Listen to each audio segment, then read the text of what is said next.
Hello YouTube, welcome back to my channel. My name is Anna. I am a working artist, and on this channel we talk about art, mental health, life growth, healing from trauma. So if any of that sounds of interest to you, feel free to hit the subscribe button. Otherwise, let's get right into it. Today I wanted to talk about a topic of discussion that might be a little sensitive for some people. I wanted to make a disclaimer. I am not a mental health professional. Today is just a topic of discussion. It's something very personal to me, but also something that's much bigger than me, and that's the correlation between artists and mental health. This is not medical advice. I am speaking as an artist, and I will be referencing articles as well as other sources that I will be putting in the bio. And I encourage you to leave your thoughts in the comments down below. So let's go ahead and talk about it. Let's talk about how artists have been thought of to be sensitive, maybe emotional human beings. A lot of times artists are seen as obsessive, overly imaginative, maybe even intense. And speaking from personal experience, I can say that I am all of these things. But I'm not here to romanticize suffering. I'm not here to say that because you have some kind of a mental health ailment that you may be more creative or vice versa. I just want to dive deeper into this thought process and where this stereotype may or may not have come from. Because what's funny yet unfortunate is I fall into these categories almost perfectly, and I am sure many of those watching do as well. For those of you that don't understand exactly what I mean, well, let's go ahead and talk about some historical examples where these stereotypes have really flourished and blossomed from. Number one, of course, we can all guess Vincent van Gogh. Vincent van Gogh ended up checking himself into the Saint Paul de Massol, and I'm so sorry if I butchered that, in Saint Remy in 1889. However, the Van Gogh Museum states that despite his ailing mental health, Van Gogh created about 150 or so pieces in the course of 1 year while he was checked into this mental hospital. And then we all know the story behind him mutilating himself, and his fascination with certain partners definitely was a topic of discussion in some historical books and conversations amongst my peers as well.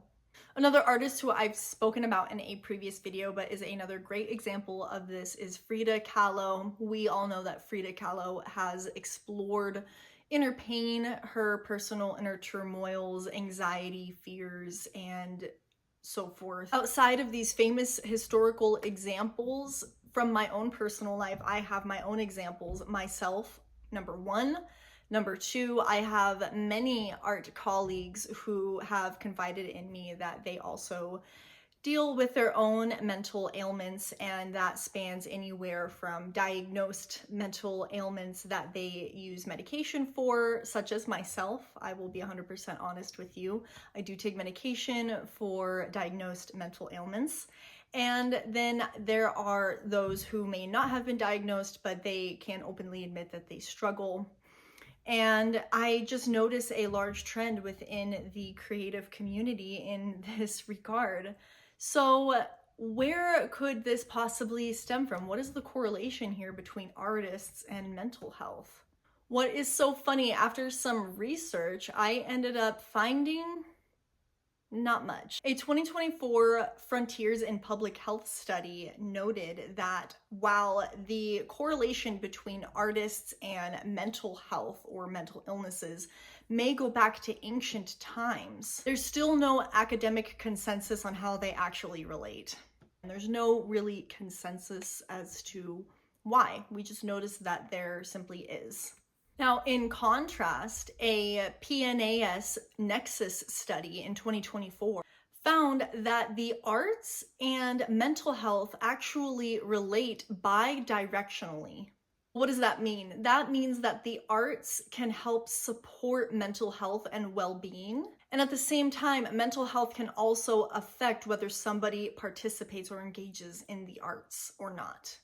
And in that study, participating in the arts ended up improving mental well-being, but it didn't necessarily improve or affect mental distress overall. And further discussing how the arts and mental health are correlated and how it can affect us as individuals, a 2026 Frontiers in Public Health study noted that those who do suffer from mental distress, ailments, or illnesses tend to use the arts as a way to empower them, to give them confidence, to release some of those negative energies or symptoms that they may have due to their mental health, as well as their self-awareness, their quality of life. But just keep in mind that this article does state that they do need a little bit more of a controlled environment to fully study this. Outside of all of that, for me, my mental health has affected my art in a few ways. There was a time where I thought that I was going to quit my art completely because I thought that I needed to in order to conform to society. And that was really driven by this mental need to people please. My mental health has caused me a lot of frustration surrounding my art, a lot of lashing out in anger and fits that I felt that in the moment I couldn't control because I was so frustrated. And now looking back on it with proper care and instruction for myself, I realize that that's not necessarily the case. My mental health has made me both love my art fearlessly to the point where I am delusionally narcissistic about it, all the way to the other end of I hate my art and I hate myself and I hate even having to think about it or the fact that I'm an artist in the first place. It just seemed like such a burden. But what's funny is that as I heal and as I grow and as I step into a healthier body and a healthier mindset, I understand that the correlation between my creativity and my mental health are actually two completely different things. There is not a lot of correlation there. And while yes, I feel very deeply and I am a very empathetic person, and when I step in front of my canvas and my art, I feel a very deep sense of connection and pride to these things, I wouldn't necessarily say that it is due to this driving factor regarding my mental health. As I learn, I really have come to understand that those feelings truly do come from my soul, my inner being, my destiny on this planet, whatever it is that you want to call. And any negative symptoms that I have experienced due to ailing mental health, mental illnesses, labeling it, whatever it is that you want to call it, came from learned experiences that as I learn new habits and healthier ways of living, I'm stepping away from those old habits. And as I said before, that is allowing my mental health to really not have any correlation with my creative side. I can say growing up, there were so many moments as a child that I did use my art as a way to express myself and express my feelings and my hurt in those moments. But then I would take those pieces of work and I would show them to everybody around me to gain some kind of attention, some kind of validation. It wasn't so much an expression of my inner soul as it was a cry for help and attention in the moment. But that doesn't mean that those pieces of artwork aren't important. I have just recognized exactly where they came from, which further supports the fact that my mental health and my creativity aren't necessarily always correlated. So I don't think artists need to suffer. I don't think that I'm suffering anymore, and I hope the viewer watching this is not suffering. But if you are, and you're channeling this into your art, and you think that that's the fuel that you need to keep your fire going, I want to encourage you to start thinking about it in a different way, if you'd like. In my personal opinion, I believe that an artist creating from a place of safety and a place of healthy mental health is an artist that won't be afraid to tell the truth, the real solid truth within their work, whatever that truth might be. Now, that is a soft opinion. We're able to tell the truth no matter what state that we're in.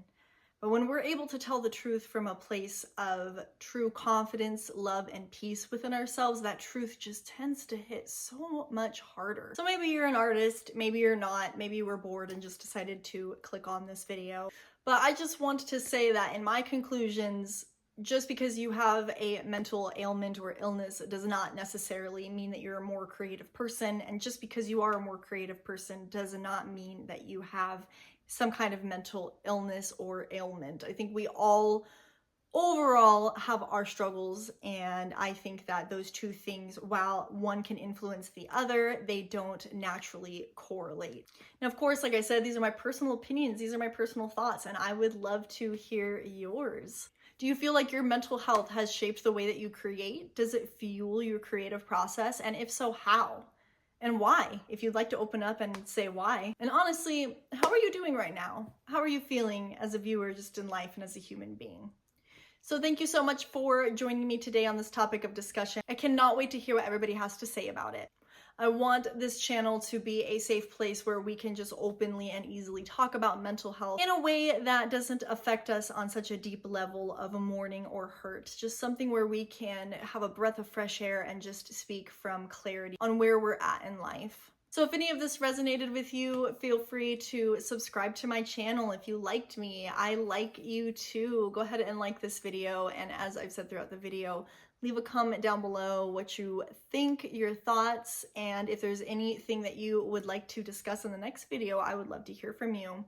All right, I'll talk to you super soon, YouTube. I'll see you in the next video. Thank you so much for watching. Bye.